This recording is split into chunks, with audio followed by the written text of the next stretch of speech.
இந்த மாதிரியான அபாண்டமான குற்றச்சாட்டுக்களை எதிர்க்கட்சி தலைவர் இப்படி சொல்வது என்பது தவறானது. அவருக்கு அப்படின்னா அதுக்கான ஆதாரத்தை அவர் வந்து வெளியிடணும்.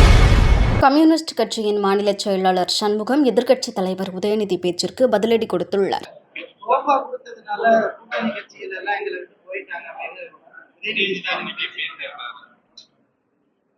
இது வந்து அவர் சட்டமன்றத்திலையும் சொல்லியிருக்காரு, தொடர்ச்சியா இதே தான் அவர் சொல்லிட்டு இருக்காரு.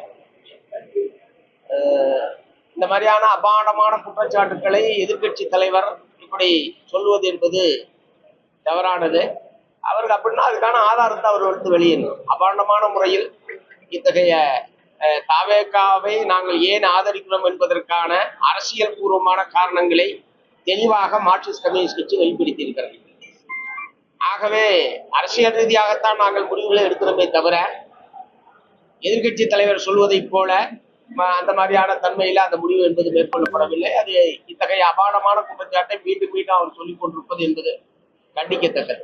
இப்ப திருச்சி கிழக்குல வந்து திரும்ப போட்டியிடணும், அவர் துணை முதல்வர் ஆகணும், அதை பரவலா எல்லாரும் பேசுறாங்க. இது குறித்து அவரே பேசுவார்னு அமைச்சரா இருக்கிற வன்னியரசு சொல்லியிருக்காரு. அந்த கட்சியில ஒரு தீர்மானம் கூட போட்டிருக்கிறாங்க. நீங்க எல்லாரும் அதுல சேர்ந்து இருக்கனால அதை எப்படி இந்த மாதிரியான பேச்சுக்கள் கருத்துக்கள்லாம் எப்படி பாக்குறீங்க?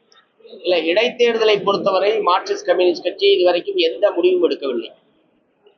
இடதுசாரி கட்சிகள் இப்போது ஒரு மாநில அளவிலான இடதுசாரி கட்சிகளுடைய மாநில ஒருங்கிணைப்பு குழுவை நாங்கள் உருவாக்கி இருக்கிறோம். நாங்கள் அந்த அணியிலேயோ இந்த அணியிலேயோ கிடையாது.